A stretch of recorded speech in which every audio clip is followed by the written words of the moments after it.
Sekeres and Price from Wall Center Presentation Applewood Auto Group, and it's Friday, and we've reached our debate segment, S versus P, with Paterson sitting in for Price. And, this isn't a very good draw for yours truly. He's undefeated this year.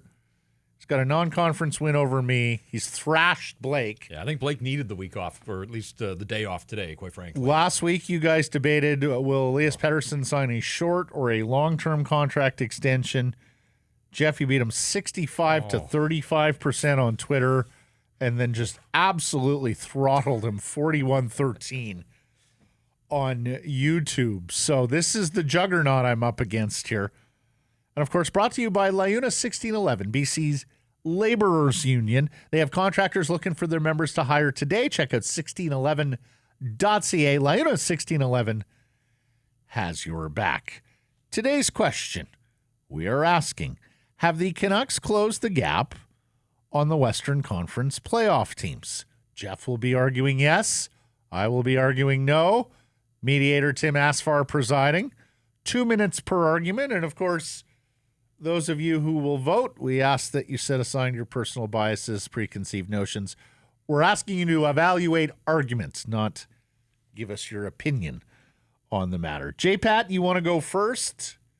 So we'll get your clock up and going here, and then I will be in the rebuttal position. I'm ready. Timmy, let him know when it's good to go. All right. J-Pat, your 2 minutes starts now. All right, let's be clear about the wording of this debate. Closing the gap does not mean catching or passing other teams in the division or conference. With that as the baseline, then yeah, the Canucks have done enough to close the gap.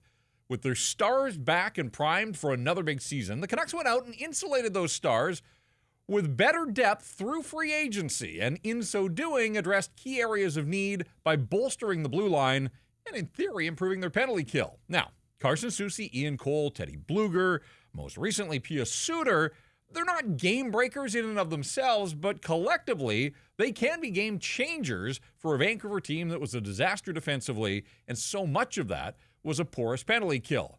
You know what? For the purposes of this argument, I'm including Filip Hronek in the group of newbies that the Canucks are going to trot out this season, since he only played 4 games after being acquired from Detroit in February. Now, I'm not expecting the Canucks to compete with the Stanley Cup champions in Vegas or with McDavid, Draisaitl, and that explosive group in Edmonton at the top of the division. Again, this isn't about reeling in the Knights or the Oilers. It's about closing the gap, narrowing the gap, and I think the Canucks did more and better in free agency than either Vegas or Edmonton did this summer. Now, if you look at the next level in the division, Los Angeles, Seattle, Calgary, none of them was particularly active on the free agent front, although the Kings did beef up by acquiring Pierre-Luc Dubois.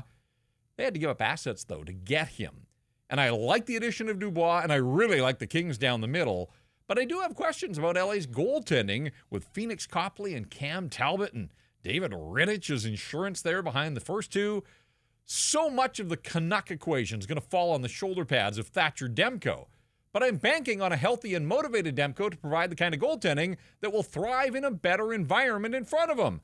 And I do think as a result of disciplined and calculated offseason moves by the front office in Vancouver, I say a resounding yeah that the Canucks have done enough to close the gap on the teams ahead of them in the Pacific Division.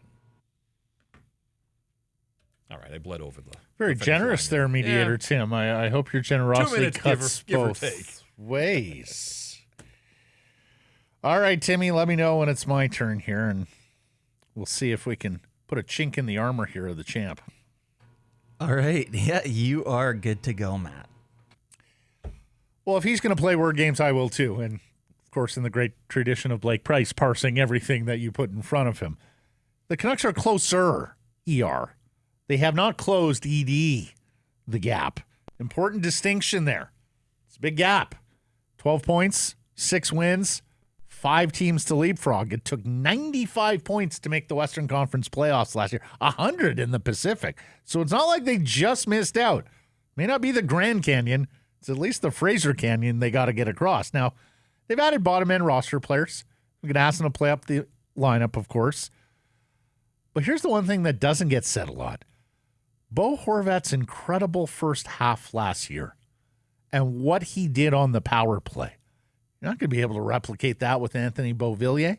So even if you're better on penalty kill, and they should be better on penalty kill, are you going to be as potent on the power play with Beauvillier in the bumper instead of Beau, and with no dedicated coach and a committee approach to the man advantage unit? So you can argue all you want about the new guys coming in. Let's remember the one guy who left in Horvat. Now, just to maintain pace, they need Kuzmenko to be a 40-goal scorer. They need Petey to crack 100 points. They need Miller and Hughes to be point-per-game players. And you can argue good health from Thatcher Demko and Ilya Mikheyev and Philip Hronek and even Tanner Pearson. But here's the thing. Other teams had injuries too. Winnipeg was the last playoff qualifier. Nikolai Ehlers missed half the year. They'd be better with him in the lineup for 82. How about Nashville? Another team you got to jump.